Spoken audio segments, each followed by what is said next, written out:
how do you journal / what is your favorite journal prompt? What things in life do you think two people need to agree upon to start a life together? Do you want kids? I feel like I've heard you say never and yes, LOL. How to cope with loneliness in your 20s. Welcome back to another episode of Mean Girl Pod, Burning Questions Edition.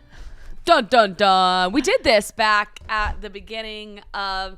Okay, actually. So we did this at the beginning of the year, remember? Yeah. And then last episode, we were like, we're going to not talk... We were going to talk about the April theory, but then we ended up not talking about the April theory. And what I think's funny is like... We did this in January, and the April theory is all about how April's actually the start of the year, like, and how January is not. And so I feel like it's all fitting that we're doing this again because we're kind of living the April theory out, although it's May, but still.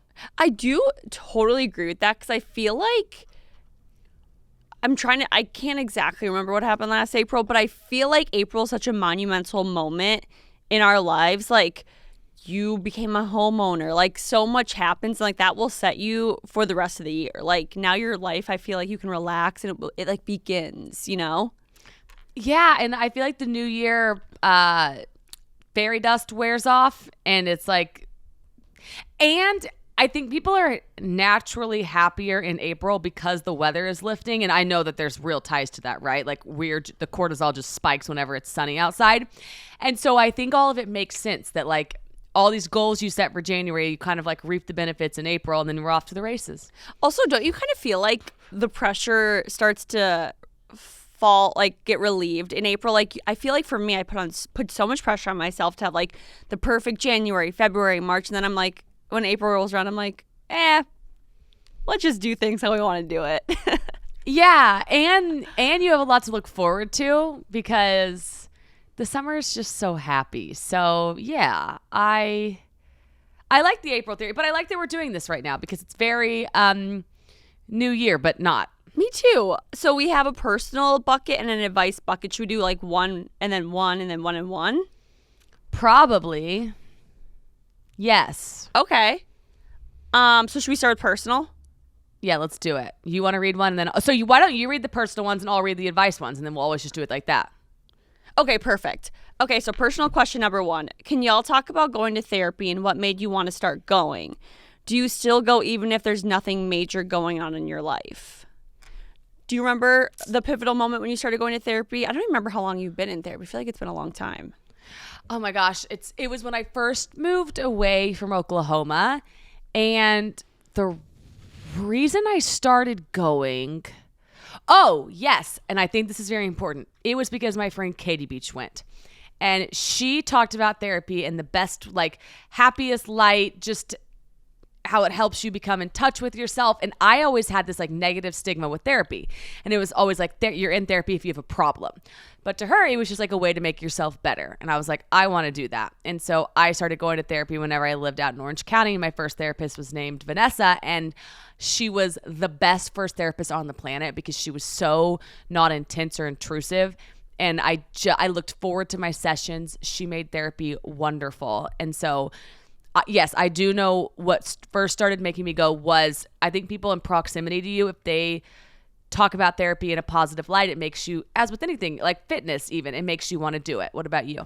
I love that. I feel like you and I and everyone around our age group in the generation where therapy started as a stigma and now is like a cool thing to do. Because I remember when I first started, I think it was like in 2018, I was afraid to tell people, and now I'm like, everyone, I go to therapy. I'm better because of it. Right. It's like a green flag. Yeah. And I started going back in 2018. I think it was like 2 years, maybe it was 2019. It was after I ended my 5-year relationship, and I pretty much just started going because so much was changing in my life. Like, I ended a 5-year relationship. I moved into an apartment alone for the first time. I started a corporate career, and I started just, I think, for the first time in my life, I was experiencing anxiety that I noticed it affecting me. Like, I'm sure I was an anxious child. I worried as a child, but I never felt like it debilitated my way of life. And in that time, I remember it was like affecting me wanting to like be social, seeing people. I was starting to get anxiety attacks, and I didn't really understand what any of this meant or was, because like no one around me in Minnesota was talking about it. Like if you had anxiety, you were kind of like shamed. So then I finally was like, I'm going to go to therapy. And I was so scared to go, but I also had my first therapist, named Margaret. She was the best therapist ever. I contribute so much of my growth to her, and I have not looked back since. Like I will go to therapy, to answer the second part of the question, for the rest of my life, because I've learned when I stopped going, when I thought everything was perfect, things start to get bottled up again, and going when nothing major is going on in your life just keeps you stable. I've realized. I think it's more important to go because it's always, like I say in the BetterHelp ads, it's offense, not defense. And what I mean by that is, so when something major happens, if you haven't already done the work to have a strong foundation, I think it can rock you even harder than if you have a stable foundation. So it's important to go on the sunny days. So when the rainy days hit, you have an umbrella, and that's therapy, as opposed to like just letting the rain just like take you out. So yeah, I think it's harder to go when there's nothing major going on because there's like less motivation, but I think it's more important. I completely agree. I think that we need to get rid of the idea that therapy is only for people who have gone through like this extreme trauma or like life-shattering event. It's like, no, every single person can benefit from therapy. And I just wish everyone would give it a shot, because it's truly changed my entire life. Like I am such a better person because of it, and because of my therapist. Like I will rave about it to the day I die. I love it. Yeah, and I think some people, it gets this negative, it's like, oh, you're talking about your feelings. And it's like, kind of. You're also just like untangling your feelings, which just makes you lighter and better. Like I think a lot of the really successful people, I think the commonalities they have is they meditate, they go to therapy, and they journal. Yeah, I remember when I started dating Pete, he was like, no, it was a green flag when you told me you went to therapy, because you were so open about talking about your emotions, and like when something would go wrong, you would immediately communicate it with me and like break down why you were thinking the way you were thinking. And he was like, I saw that as such a green flag. And I was like, that's good to know, because sometimes that can scare people if you're like, I'm in therapy. Yeah, it's a person saying they have the ability to have a tough conversation, which is cool for a relationship. It's cool. Yeah. So yeah, I love that. Guys, we have a 30-day free trial of Dipsea, which is where you can slip into a fantasy world with the audiobooks that are steamy, spicy, and fantasy-based, and they are truly incredible, because life can feel overwhelming, and the best thing you can do is slip into another world. If you need a break from the daily grind, you guys, Dipsea is the audio app that helps you immerse yourself into the spicy stories that transports you into your wildest fantasies. Dipsea is a female-founded app for spicy audiobooks and more, created by women for the female gaze. So right now, our listeners of this show can get an extended 30-day free trial. Just go to dipseastories.com/mean to start your free trial. That's DIPSEA stories.com/mean for 30 days of full access for free.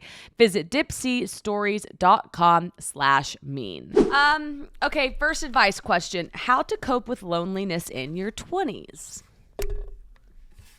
I love that question. I feel like that can be anyone can relate to that, and anyone in any age can relate to that. For me, because I've felt loneliness a lot in my 20s, especially like I just talked about, that pre-therapy era where I ended a long-term relationship. I lived alone for the first time. I wasn't in college anymore. I think therapy is a great way to cope with loneliness. I also think, because like the better you understand yourself, and because for me at least, I was afraid to be alone and felt my loneliness when I was sitting in my thoughts, because my thoughts scared me. So being in therapy and understanding myself more, my emotions, and how to sit in my emotions more makes me less afraid to be alone. But also too, when I was coping with loneliness, like finding hobbies like journaling, reading, joining an intramural sport, joining a run club, like just little things that get you out of your house. Or even if it's you going to a coffee shop and reading maybe for an hour on a Saturday, just like little things to change your scenery really helped. Like when I first moved to New York, I didn't know anyone. I would just go on walks all day to be around people, and that really helped. Or just like having one little activity to look forward to in the week, even if it's like a solo activity, like getting a facial, getting your nails done, just things to look forward to throughout the week really helped with my loneliness back when I was really struggling. Yeah, things to look forward to is a really good tip. Um, so what I would say about it is loneliness to me is like you reframe it as space, right? So basically, it makes sense to be lonely in your 20s, and it's potentially the first time you felt it because all through high school you lived with your parents or your family or some version of a family. And then in college, you probably had a roommate. And so then in your 20s, it's the first time that you've really either lived by yourself or been on your own, and your friends are doing different things because in high school and college, we're all on the same page. We're going to classes. And so there's like some structure to it. And then in your 20s, the structure's left to you. And so if you find yourself, you know, at home on a Tuesday night and you don't have a significant other and you don't have friends that live in your city, so you're one, you could call it lonely. Two, you could call it bored. Three, I would frame it as you have space to make your time your own. So then you ask yourself, okay, what are you doing with that time? And like, yes, there's probably the underlying feeling of lonely, but I think understanding you're actually not the only one feeling that. So you're not alone is the first thing in that. But number two, okay, so what can you do? Time is a really precious thing that a lot of people wish they had more of. And in your 20s, I look back and I had a lot of it. And one thing I didn't do a good job of was using that time to benefit myself. I would just like, I piddled a lot. I would like go to a bar or like do stuff with friends or be social, but I never like went and took a class or learned how to paint or listened to podcasts. It wasn't until my late 20s that I started like note taking and journaling and things. So I think taking your loneliness and using that energy towards bettering yourself would be something really cool to do in your 20s that I didn't do and I wish I did. I fully co-sign that. I love that. Being more productive with your free time. Because like you said, the older you get, you have less of it. You really do. And you look back and you think, wow, what if I had done pottery? Or I don't know. There's so many things you could do, like a hobby. And we have a neighbor who every time I see him, he's like literally flying a kite, or he had just gone and played soccer, or he went mountain biking. And he's like always doing something. And it's like, I wish I just like went and played tennis more or something. You know what I mean? And I thought that was a really cool thing. And that's what you can do with time. I love that. Okay, personal question number 2. Alex, how do you journal / what is your favorite journal prompt? Okay, so I journal, and I think it's I did not think of this, but I heard this, and I haven't read this book, but somebody wrote a book about how you're supposed to journal 3 pages because it's hard to journal 1 page. But if you know you have to journal 3, then you get like not addicted to, but kind of addicted to this like brain dump, okay? And the prompt is there is no prompt. So I could literally, if I was journaling right now, and this is a way to not make it intimidating. So I'm not afraid to pick up my journal because it's just like I'm going to start writing about how I'm drinking a Diet Coke can and it says homie on it. And then I also have a cup of water and then I have a cup of coffee. Like the littlest thing is how you start journaling. And then I'll talk about my outfit or what I'm doing that night. And then as you keep going, the more intense stuff will come out. Like I'm feeling anxious about. And you write it down. And it doesn't have to be pretty. It doesn't have to make sense. It doesn't have to be complete sentences. It doesn't have to be grammatically correct. It is just 3 pages of whatever's in your brain. Whatever pops in, you get it out. And that's how I journal. I really love that because I think a lot of people, including myself when I started, it felt like it had to be like this perfect, pristine way of writing. And it's like, no, it's just it's yours and you can do whatever you want with it. And do you still journal? And what do you journal? No, okay, it's okay. So I don't journal as much as I used to because I just like don't love writing, but I really should be more proactive about it because whenever I do journal, I would do the same thing as you. I just brain dump all of my emotions on paper. And like, I think I journaled more when I wasn't going to therapy regularly because therapy is kind of like my journaling. It's like my brain dump of the week. But yeah, I would literally it was like word vomit. And I was like, oh, wow, that was a lot. And it became easier over time. Yeah, it does. It becomes easier over time and you can draw. Yeah. Like sometimes I'll draw the feeling, which also like there's no wrong way to do it. And one thing I noticed about myself is I'll get more tangled the less I do it. Like that's one thing about me. Like I do like journaling because I've done it for years. And so when I stop journaling, I always have to say like, why did you stop? What's really bothering you? And like, it's obviously really bothering you because you're not writing it down. And so I kind of have to check myself with that. Yeah, I used to even do lists when I was journaling because like I'm such like a list person, and they would just like go in my head over and over again. Or like if I was trying to crank out an idea or like do goals, I would just make lists. Like it could be any form, bullet points, lists, paragraphs, any way you want it. Yeah, list is actually a really good one. Yeah. Okay. Advice question number 2. What do you do when you and your partner want to live in different states? So I think the biggest thing is, for me at least, like I've never gone through this, but I'm trying to imagine if like Pete and I's future didn't line up.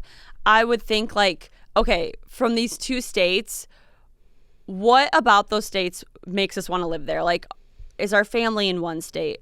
Is someone's job going to be better in one state? Is the school district, if we have kids, is like which one fits more of our long-term goals? Because I think you can get caught up in like, oh my God, it's so flashy. There's cities. It's by like this beach, XYZ. But when you actually move, you realize that like it needs to fit into your long-term goals. Like I can't even imagine if you guys moved to Austin and it didn't have like the incredible school districts as it did, or fit like your entrepreneurial goals or this or that. So I think you just have to like write down a list of, this is what I would do. I'd have Pete and I each write down a list of reasonings of why we want, of like what we're looking for in our future location wise and why we want to live in that state, and then like compare the two, and whichever one benefits us both the most, I think we would go in that direction. So to piggyback off what you're saying, it's sort of like what we did to land on Austin was, I remember we sat down at a pizza shop in Nashville and we wrote down all the cities that we were between, and then we wrote down it was beauty, affordability, schools, oh yeah, because you're like, pregnant. Yeah, like ability to raise a child, and then distance from our families. And we ranked all the cities that we were and then work, like people/jobs. Oh yes, and walkability, that was a big one we wrote down too. And so then we ranked all the cities and we gave them on a scale of 1 to 10, and then we totaled up who had the highest score, and Austin had the highest score. And I think that's a really good, like it's in line with what you're saying. Those were just the buckets we did, but of how to pick a city. And then it's sort of like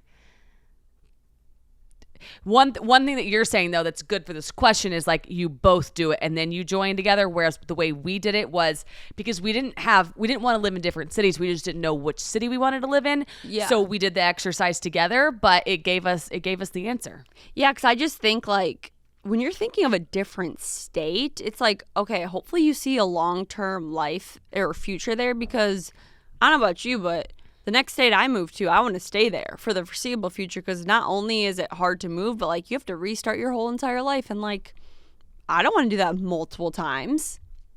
I agree, and I wonder what their reasoning is for like wanting to live in different states. Yeah, like I wonder if one is yeah, I don't know. They didn't give detail, but I wonder if it has to do with like family or job or what it is. But yeah, I think what we both said is like perfect. You just got to figure out long-term goals, what you like about that city, and most importantly, like find like a happy medium, because if you move to one place and the other person hates it, I don't think it's going to end well. No, I agree. And so I think if you do what you were saying, then at least you know there's something for everybody in that city, that state. I agree. Okay, cool. Should we do the next personal question? Yeah, let's do it.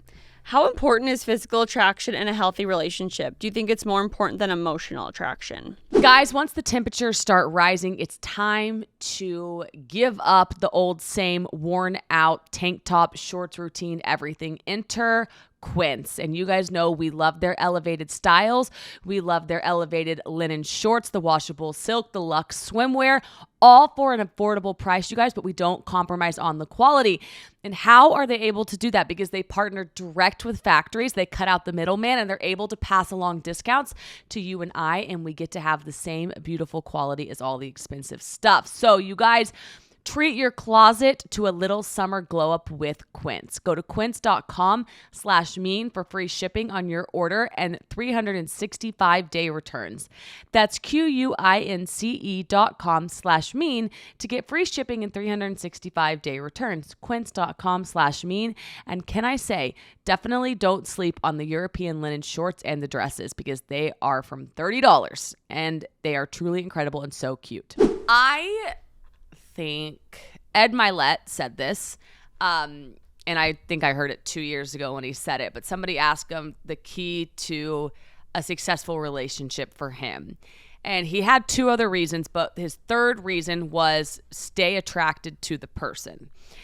And he didn't mean physically, he just meant in some regard as you get older, remain like keep yourself in a way that you are attracted to each other. But what was more important to him was like emotional attraction and physical, like it was a blend. And I think this goes hand in hand with, there was this poll that I saw where there was a jacked guy and a not so jacked guy. And they said in the comments, you could vote. Men could vote and women could vote who they thought was more attractive. Guys thought that the stronger jacked guy was more attractive because guys think that about guys, right? Like, oh, that's just good looking. Women overwhelmingly voted the less jacked guy was more attractive. And I agree with that, right? Because like, listen, some people want like a super jacked guy and that's fine, but I don't think that's like the standard of beauty. I think there's like so much more to it. And what the less jacked guy says to me specifically is like, he has fun, not too much fun. Like he wasn't not jacked, or he wasn't like, hadn't totally like let himself go, so to speak. But he basically to me said like, he has fun. He prioritizes certain things. Like it just wasn't all about fitness. And that to me was like, that was attractive. And so I think physical attraction and emotional attraction go hand in hand. Like how many times have you met a guy back when you were 25 that you're like, oh wow, he's really, really, really good looking. But then you have a one-line conversation with him and you're just like, literally, I have the ick.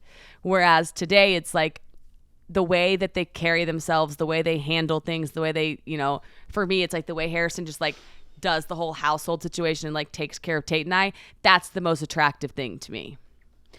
I completely agree with you. I think both are important because like I've dated guys where emotionally I love their personality but physically just was not attracted to them and vice versa. But I think at the end of the day, emotional attractiveness is a little bit higher on my scale than physical because like I am just more of like an empath. I'm more I feel like I'm more like emotionally intelligent on the side of life, and I just really love being able to have like deep conversations with people, having the same values as people, being able to be on the same page. Like that like how I feel and like words of affirmation, like that's always so much more important than me, so more important to me. So I almost feel like it's like a 60-40 with the emotional being 60, physical being the 40. Yeah, like they are both important, I think is like what we're saying, but one does not far outweigh the other. Yeah, 100%. Like I could never date a super hot dud, and I could never date a super emotionally attractive person I'm not attracted to. Yeah, and I think like it's cool because attraction looks, I don't think there's like a textbook version of good looking. Because like I think what you're attracted to is going to be different than what I'm attracted to, XYZ, which I think is really cool.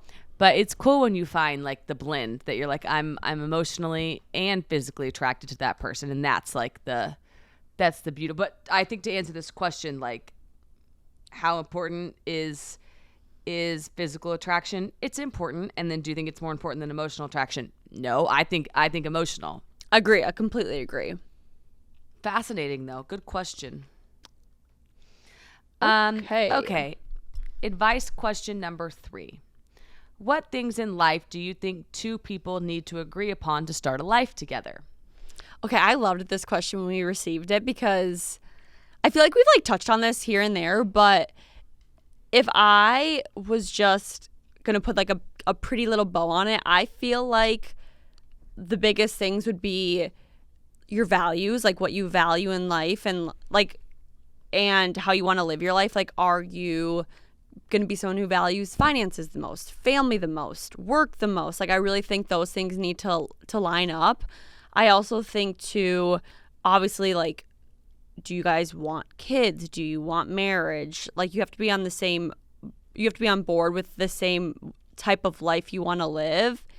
And to me, like, those are the biggest thing. I think, like, in general, it's like your values just have to align.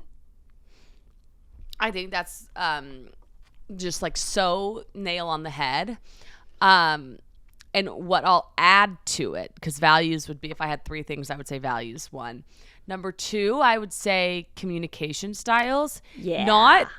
Not that they're the same, because I actually think that would be bad, but that you learn to handle each other's, understand the way that one communicates versus the other, so you're not talking at each other or past each other, but with each other. I think that's really important. And then the other one is like the style of life. Okay, so I love to do things, and I think Harrison's more spontaneous than I am. If I hated spontaneity and didn't, because some people just want to stay home and maybe travel once a year, and there's nothing wrong with that. But that would really bore Harrison and I. And so one thing that like we have in common is like the type of life we want to live with kids. And so when this person's saying to start a life together, I don't know if kids are included or not, but if they are, one thing that I think is really important is like lifestyle that you want to live. Like, what does your year look like? Does it look like traveling a lot or not? And do you like to go out to eat or stay in? And if you guys have the same idea of what a fun, good life looks like, I think that's really important. I really love the style of life, because I could not agree more, because I think of like you and Harrison, I could never date one of you guys. I would be asleep 24/7.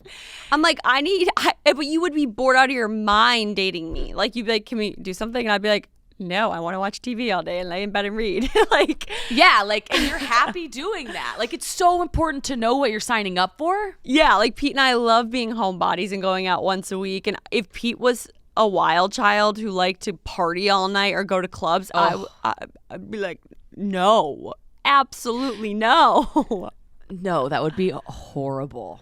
But that's some people's idea of good. Yeah, but also too, like, if Pete was someone who never wanted to go on adventures or travel, that would also be a no to me, because I still do love traveling and exploring and this or that. So I love that. I completely agree. The way you want to live your life is so important. Yeah, and I think people like forget that sometimes. And I don't know that I would have said this. Except now with kids, I think it's like so much more important, because you don't want to like let your life go. You want to like still have, some sense of, you don't want your whole identity to be a parent. So I think a big part of that is who your partner is and like how they live. And so if it aligns, then I found it to be a good recipe. I love that. Okay, so values, communication styles, and style of life. The big 3. Okay, yeah. Perfect. Those are the 3. Okay. Personal question number 4. AB, do you want more kids? If so, when? Second part of the question. JW, do you want kids? I feel like I've heard you say never and yes. LOL. You have heard her say both. Yes. One's a more updated answer. Okay, so yes, I would love more kids. When? I have no idea. Do you know how many you want?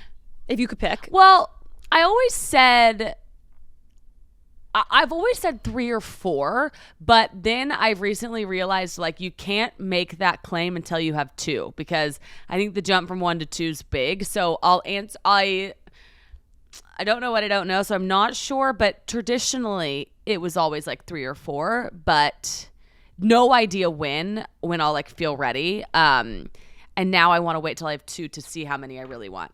Yeah, I think that's a great idea, because when the second one comes, I always feel like people say that they're like, the second one comes, but then by the third you're like, it's just another kid. I think the jump from 1 to 2 is way bigger than the jump from 2 to 3. Maybe people listening will be like, that's crazy and you're wrong, but That's just what I guess. I think so too.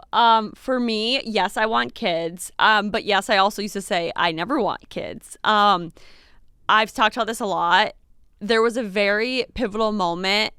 I don't know, maybe like 2 years ago. It was before I met Pete, where I remember seeing a son and mom and almost like crying because I thought it was the cutest thing ever. And I was like, I want that one day. Like that like I do want kids one day. And then when I met Pete, it just kind of like the equation fit really well together because I was with someone where I was like, okay, I could see him being the future father of my children, and I think he'd be an amazing dad. So I think like me feeling like I wanted kids and also meeting someone where I could see them being such a great dad was like the perfect combination. And now, yeah, I want kids, probably like 2.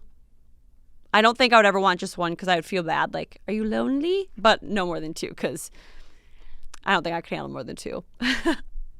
That's actually like a really nice place to be. It's just like, I just want 2. Yeah. Summer is just around the corner, and the folks at Mint Mobile have a hot take. Getting a summer bod is out, and getting your savings bod is in.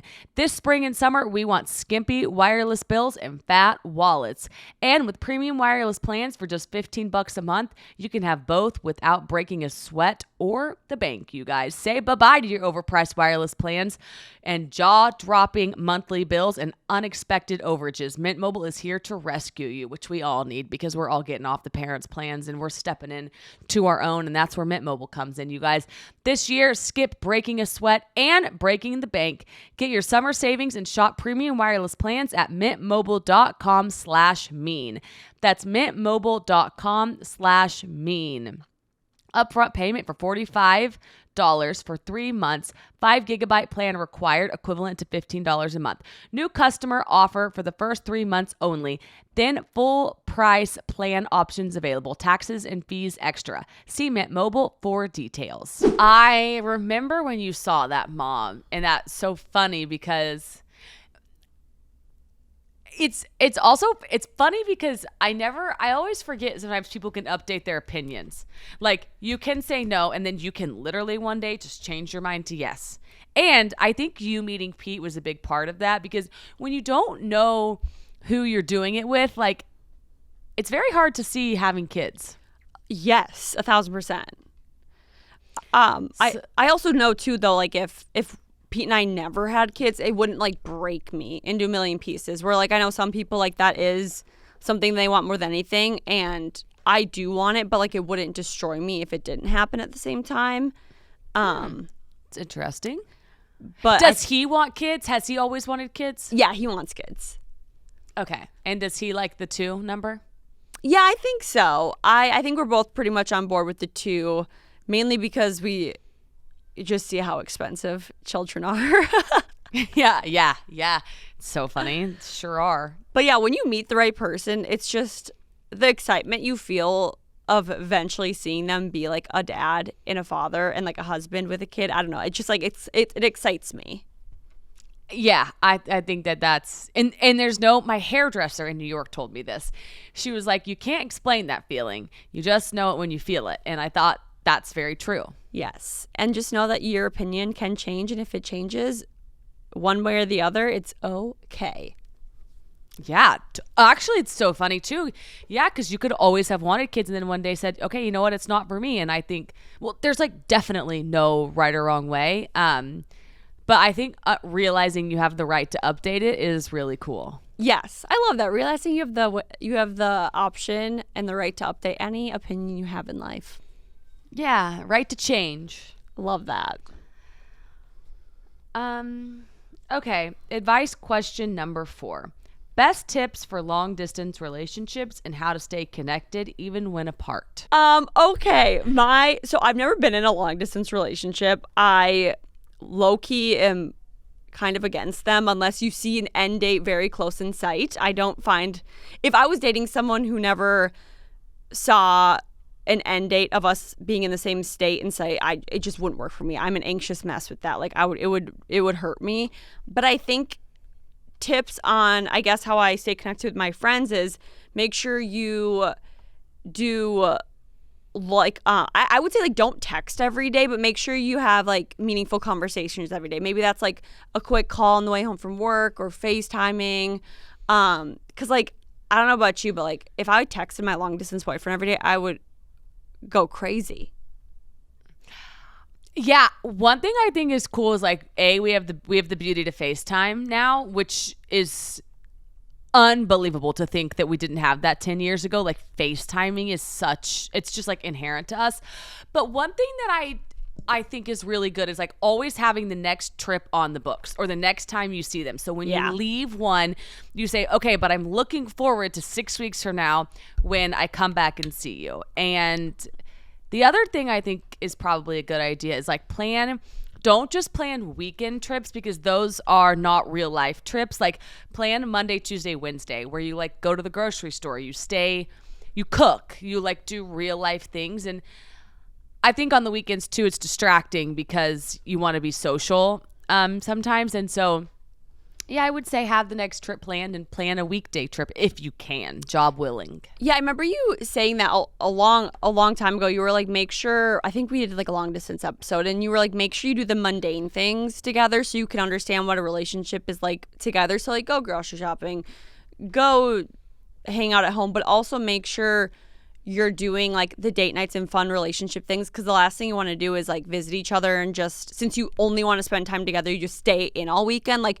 you want to make sure it's as realistic as possible, so when you do end up in the same place, you're not hitting like a culture shock moment of like, wait, we've never actually like been a normal couple who like goes out or like grocery shops together. I actually hate the way you grocery shop, you know what I mean? Yeah, and I think it's really hard I actually think long distance is like really hard because so hard.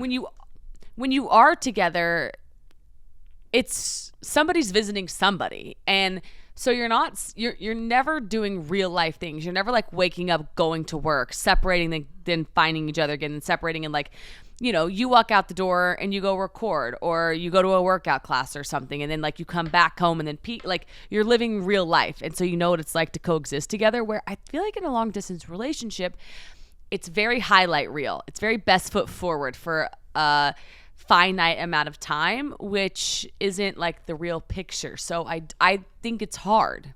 Yeah, I agree. I don't know how people do it. I've had friends, like Madeline did it, but they knew they had an end date in sight. Like they were like, oh no, he's gonna move back to Minnesota, XYZ. And I always was like, I don't know how you do it. You're the strongest person I know for doing this, because I could never. Totally. It's so nice to have an end date is also good. Like some semblance of what somebody's going to graduate or somebody's job or something like that. And then knowing, okay, then we'll do this. That would be really helpful. Yeah. Okay. Next personal question. J-Dub, why do you hate New York City all of a sudden? Did I miss a chapter? Okay. Okay. So I need to realize hate is a very strong word. I don't hate New York per se. I know I joke around and say I hate it a lot. I would say I've outgrown New York in the sense of I do really love this city and I love everything it's giving me, but I'm hitting that phase of life where I don't want to live in a one-bedroom apartment paying thousands and thousands of dollars. I don't want to live in a tiny space with no natural light. Like I want a yard, I want a car, I want space, I'm ready to like live in a home, have a dog, and I just don't feel like I can do those things in New York. Like I'm just ready for the next adventure, and the city offers so much. And I know people are going to listen and be like, you can't get that in New York, but like I don't want to pay an arm and a leg to get that in New York. I want more of a calm lifestyle and a change of scenery, and like a little bit of a less exhausting hustle bustle life. Like I want to be able to get in my car and go to Target to grab something versus having to take a subway, walk a mile to the nearest Target. Yeah, I think like it all makes sense. I think New York served you at one point, right? And I think New York serves a lot of people at one point. And a lot of people live in New York, but they don't stay in New York. And I think New York's the best city. I think it's the best city in the world. But I think there's a shelf life to living there because unless you grew up there, most people don't stay there forever. They go there, they squeeze the juice, and then they move out. And that's like a very natural trajectory of life. Because living there, I think people don't understand. Like, it's unbelievable, but it's exhausting. Oh my God, I was in therapy today and I was talking to my therapist about like just being tired all the time. And she's like, have you always been? And I'm like, honestly, I don't remember being exhausted all the time pre-New York. I think just living in New York, because like when I go to Florida or like visit Minnesota, I don't feel exhausted 24/7, but there's just something about the energy here where you just feel beat all day long. Yeah, well, I think you're kind of in fight or flight mode the whole time you're there. Like, you become numb to ambulance noise and constant noise in the middle of the night. Like, I remember I used to go home to Oklahoma and I would be like, it's so quiet. But it's not that quiet. It's just New York is so loud 24/7. And so it's like your cortisol spiked. And so it's like when you leave, you relax. 1,000%. Like, people always say that, like, when I left New York, I lost a blah, blah weight because my cortisol was so high. And I was like, I feel that. I feel like my body is kind of always, like, inflamed with stress because it's just, you're just kind of, like, always a little uncomfy because there's, like, noise and small space and, like, not proper air conditioning. And that's, like, the best way to describe it. I always just feel, like, a little uncomfy in New York. Not from, like, a safety standpoint, from, like, a physical standpoint. But I think your body can, like, it's like the kid thing. We're like, right, to update your thoughts. It's like New York was perfect for you at one point, and now you're just saying, as you said, like, you outgrew it. So there's just another chapter, which makes sense though. Yeah, even like going to the gym, I'm like, could we have one more or 20 more treadmills? Going to the grocery store, could I have a normal grocery store with normal prices near me so I don't have to spend $80 on 4 things? Like, it's just like the little things. Guys, let's talk about O Positive because we have 25% off, and we are going to specifically talk about the Urovaginal probiotic, and then I'm going to read you some real life reviews because they are pretty incredible. You guys, the Uro is a probiotic blend specifically formulated to support vaginal health. We're talking balance, healthy vaginal pH, support healthy vaginal smell, and maintain healthy vaginal flora. Because this is something that I think is taboo, but so important for women. And so something that we should talk about more and something that you can solve with this Uro product. And the review I want to read is, I've been so insecure about the taste and smell down there, but this probiotic really helps balance out the system so I can go on feeling confident and sexy, which I think is something that sometimes we're afraid to talk about, but is so important. So take proactive care of your health and head to opositive.com/mean or enter code MEAN at checkout for 25% off your first purchase. That's opositiv.com/mean for 25% off. I remember I was getting a coffee and we were living in New York, but I was at home in Oklahoma and I got a Starbucks coffee, and the guy, like, we did the exchange of ordering in the name, and he's like, "You from New York?" And I was like, "Yes." And I didn't ask him why because I knew how he knew that. And there was no, "Hey, how are you?" I was not talking slow. And it's because everybody in New York, although I find the people in New York to really be like really smart, really kind, but when we're existing in everyday life, it's very transactional. And so there's not a lot of, because you don't have time to be like, "Hey, how are you?" Because there's 74 people in line behind you, all having a different type of day, some in a good mood, some in a bad mood. And like people, there's so many people. So you really lose like the interpersonal, and that starts to weigh on you when everybody around you is just existing and no one's like talking. You're kind of out for yourself, which is a good thing, but also not forever. Yeah, there's like not a lot of human connection, and it's so funny. I actually thought of exactly what you're saying this morning. I was in CVS and I was like, I don't need a basket. So I was like literally walking around the store dropping things. I got to a point where like everything fell, and I was like, people were passing by me, and I'm like, thank God I'm in New York, because no one's going to bat an eye at me needing help. If I was anywhere else, like Minnesota or Florida, $20, someone would come up to me and be like, "Oh my God, can I help you?" But New York people are like, don't see that mess happening right there. Just walk. Literally, they walk right past me as I'm like dropping everything. No question, but it's good and bad, right? Like, it's nice because no one cares. Like that was the best part. It's like you can wear whatever you want and like no one cares what's going on with you. And that's kind of refreshing because you do feel the ability to be yourself. Yeah. And like you're not really embarrassed because somebody else is doing something way crazier, which is great. But then also it is like you're invisible. Like no one sees you. Exactly. So I don't hate it. I've just outgrown it. I don't have an answer for like where the next chapter goes or this or that or any of that, but I'm content. I'm fine for now. Like it's whatever.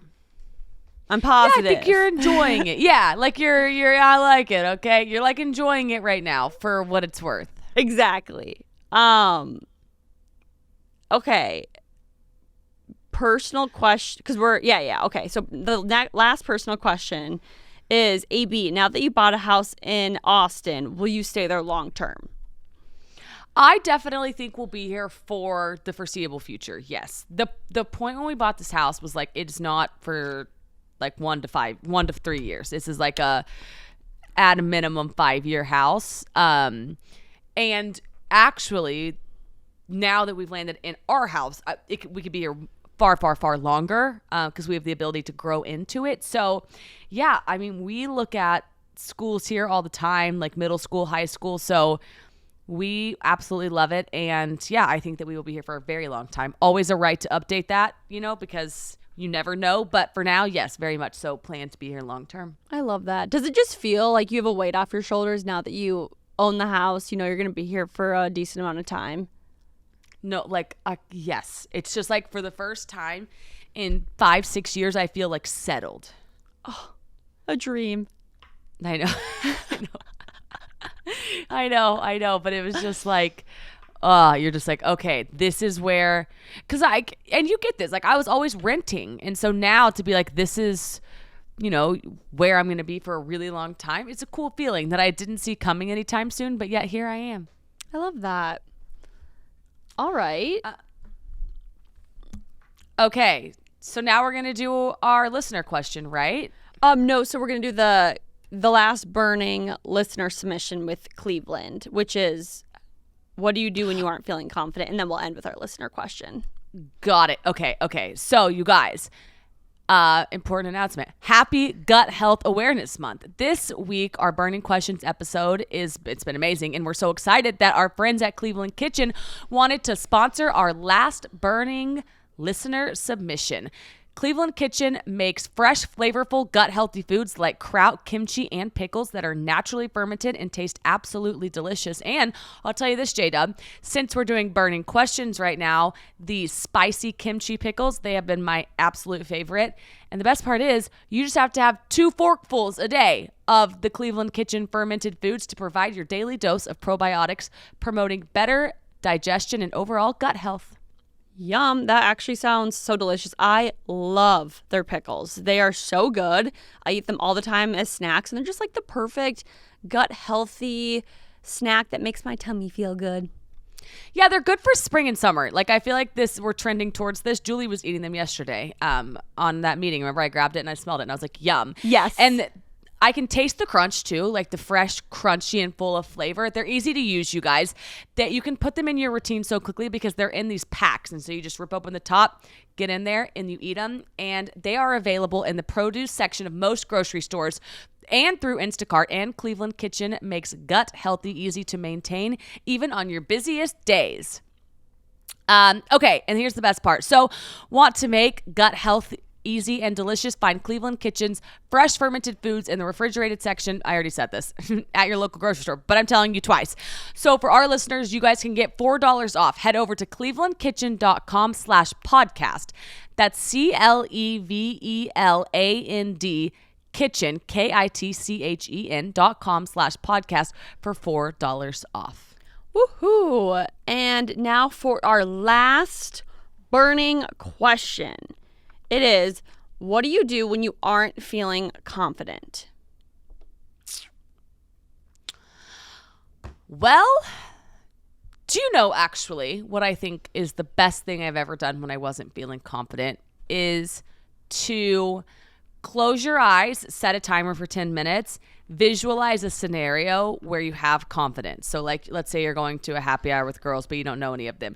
So you like visualize yourself walking in, going up to everybody, being like, hi, I'm Alex, giving them a hug, asking them about themselves, having the confidence to sit down. And like, I think visualizing something that you don't feel like you have tricks your brain into thinking you have it, and then it's easy to execute it. So that's my tip. What's yours? I love that. So when I'm not feeling confident, usually what I'll do is I'll stand in the mirror and force myself to say nice things about myself. But I also, what I've been doing is like on a day where I'm not feeling confident, I'll do like a full self-care day. So I'll do like a full body shower where I'll like exfoliate, shave, lotion up. I'll do a great skincare, and then like I'll do my makeup, my hair, like a full beat, wear a nice outfit. And that makes me feel so much better. Because like when I look confident, I feel more confident. And then also too, just like saying those nice things about yourself in the mirror, it's just like what you said.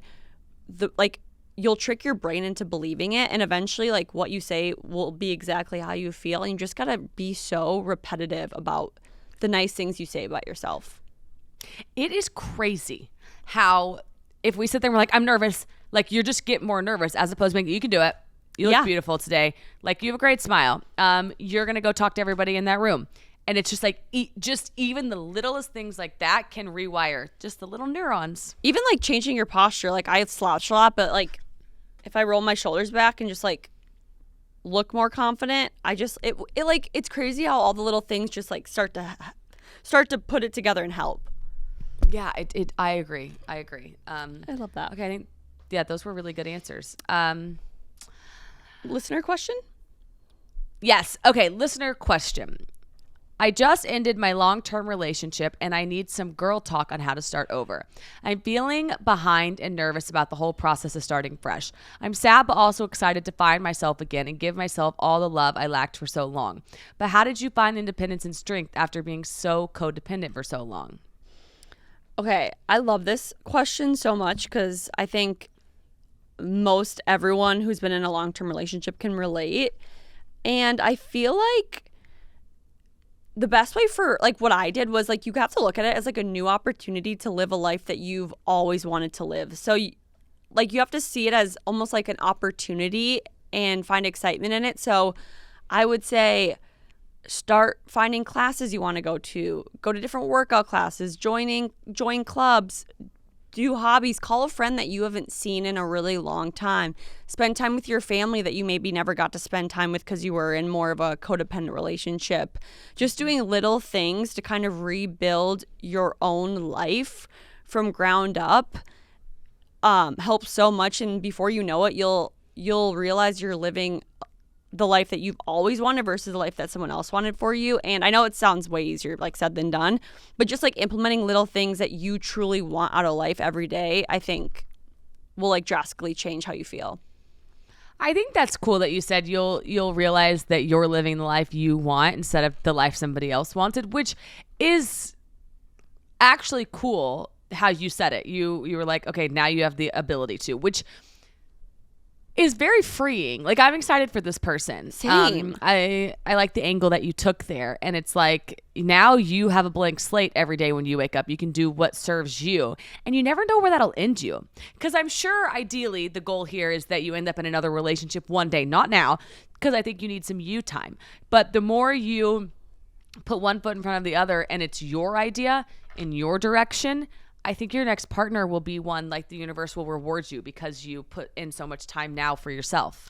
Yeah, I just finished a book, and in the book, the girl was in a pretty codependent relationship. She kind of like just did exactly what he wanted to do, and then they broke up, and she was like, I lost my home, all my friends, all my hobbies because they were his friends. It was his house. It was his hobbies. And throughout the book, it was her like gaining her life back, and she did little things like realizing she works with all these wonderful people. Ask one of the girls to happy hour. And then she was like, I need a hobby. She got into a hobby and met people that way. She started being a tourist in her own city and exploring all these parts that she never saw because her last relationship didn't want to do those things. And she found love in other parts of the book was in Michigan. And she just like really formed her own life and learned to love herself and her life more. And it was just like it was a beautiful story. And I really liked how it was written. What's that called? Do you know? It's called Funny Story by Emily Henry.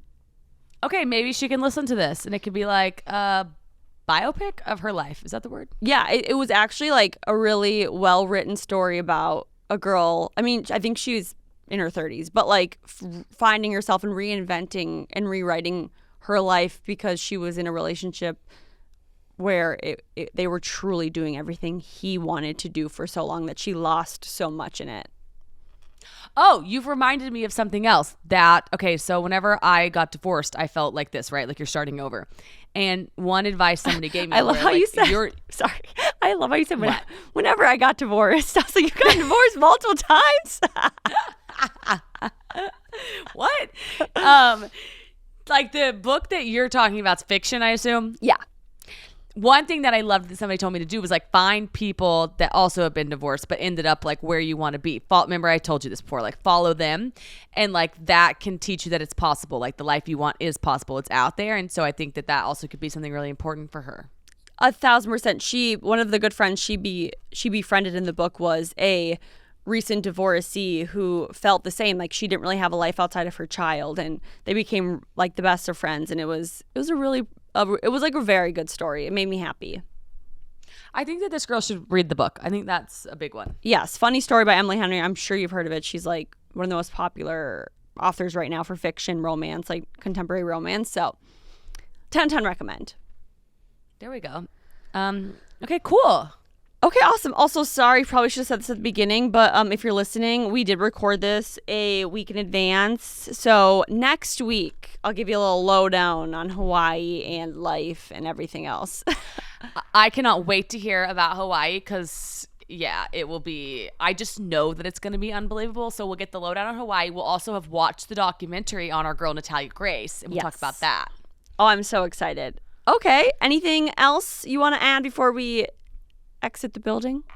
No, I think we are good to go, right? Okay, well, you guys know what to do. We love you so much, and we will see you next week. See you guys next week. Bye. I'm Alex Bennett. And I'm Jordyn Woodruff. So, AB, do what you do best. If you enjoyed the show, don't forget to like, comment, subscribe, rate, and leave a review. Stay connected with us on Instagram, TikTok, YouTube, Facebook, and Snapchat at @MeanGirlPod. Podcast plus social artwork and post-production by Creative Evolution Studios. Mean Girl Pod, we're your besties in your ear. New episodes every Monday.